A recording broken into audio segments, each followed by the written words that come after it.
प्यारे दोस्तों अस्सलाम वालेकुम। आप देख रहे हैं इरफानी वर्ल्ड यूट्यूब चैनल और मैं हूं मोहम्मद इरफान। झारखंड दोस्तों एक ज़बरदस्त खबर निकलकर सामने आ रही है और इस खबर के सामने आने के बाद यकीनन दोस्तों हर एक मुसलमान को बहुत तकलीफ हुआ है, बहुत बड़ा झटका लगा है।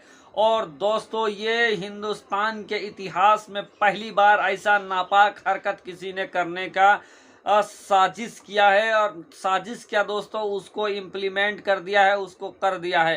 प्यारे दोस्तों हम बात कर रहे हैं वसीम रिजवी की। जी हाँ दोस्तों, वसीम रिजवी जिसके खिलाफ मुसलमानों ने बहुत आवाज़ उठाया, लेकिन तमाम आवाज़ उठाने के बाद भी वसीम रिजवी का कुछ नहीं हो सका और वो अब तक सही सलामत है। साथ ही साथ दोस्तों जिस सिया कम्युनिटी ने उसको अपने धर्म से ही खारिज कर दिया था, सियत से खारिज कर दिया था, हैरत की बात यह है कि उत्तर प्रदेश की सरकार ने उसको सिया वक्फ बोर्ड का यानी सिया मानते हुए वक्फ बोर्ड का चुनाव लड़ने भी दिया और उस चुनाव में वही वसीम रिजवी ने चुनाव भी जीता और मौजूदा सिया वक्फ बोर्ड का अध्यक्ष है। दोस्तों चड्डी गैंग की सरपरस्ती की वजह से इसने अपने आप को बहुत ऊपर उठा लिया और अब दोस्तों जिसके लिए इस इंसान के खिलाफ आवाज़ उठाया जा रहा था कि इसने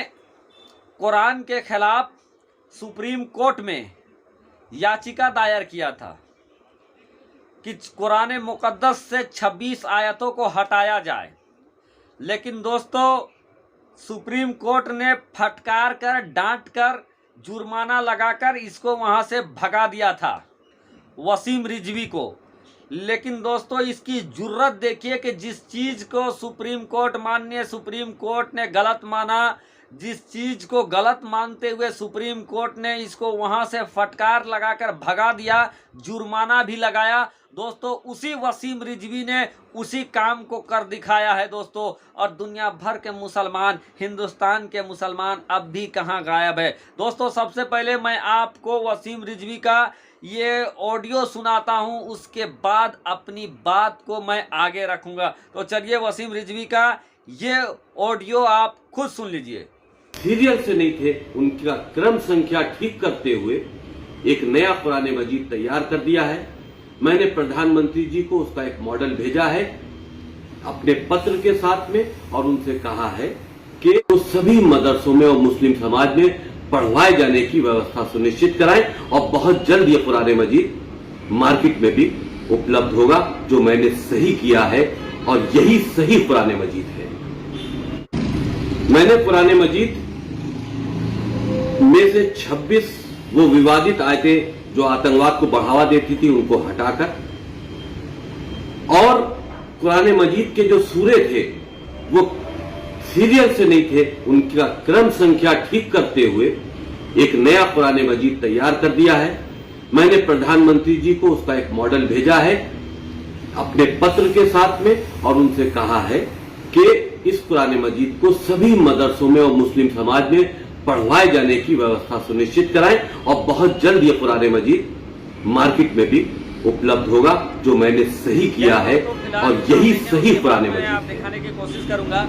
दोस्तों आपने ये देखा कि इस इंसान जिसको सुप्रीम कोर्ट ने जिस कुरान मुकद्दस के ऊपर सुप्रीम कोर्ट ने फैसला सुनाने से इनकार कर दिया, जिस कुरान मुकद्दस में फेर बदल को सुप्रीम कोर्ट ने गलत मानते हुए इसकी याचिका को ही खारिज कर दिया, सुनने लायक भी सुप्रीम कोर्ट ने नहीं माना। दोस्तों अब उसी काम को वसीम रिजवी ने खुद किया है। जी हाँ दोस्तों, जिस कुरान मुकद्दस के 26 आयत को बदलने के लिए ये सुप्रीम कोर्ट दिया था और सुप्रीम कोर्ट ने उसको सुना नहीं बल्कि फटकार लगा के इसको भगा दिया, अब इस वसीम रिजवी ने जो गलाजत भरा काम किया है दोस्तों, सुनकर आप हैरान हो जाएंगे कि इस जैसा कि आपने उसके वीडियो में ही सुना, उसने कुरान मुकद्दस से वो 26 आयत को हटा दिया है और कुरान मुकद्दस को दूसरी तरीके से तरतीब दे दिया है। जिसको खुद कुरान मुकद्दस पढ़ना नहीं आता है दोस्तों, उसने कुरान मुकद्दस को फिर से तरतीब दिया है। और यही नहीं दोस्तों, जो नया कुरान इसने बनाया है,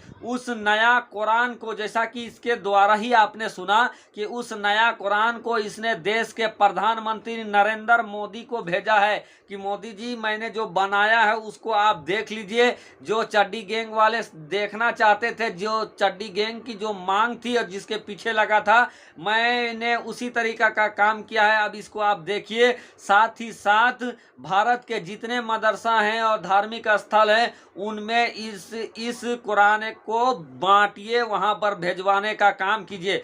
दोस्तों मुझे ये लगता है, दोस्तों आपकी राय क्या है? थोड़ा कानूनी जानकारी आप हमें जरूर देंगे कि जब जिस चीज को माननीय सुप्रीम कोर्ट ने गलत माना और इसको फटकार लगा दी कि फेरबदल नहीं हो सकता है, हम इस चीज को सुनेंगे ही नहीं, वही काम इसने कर दिया।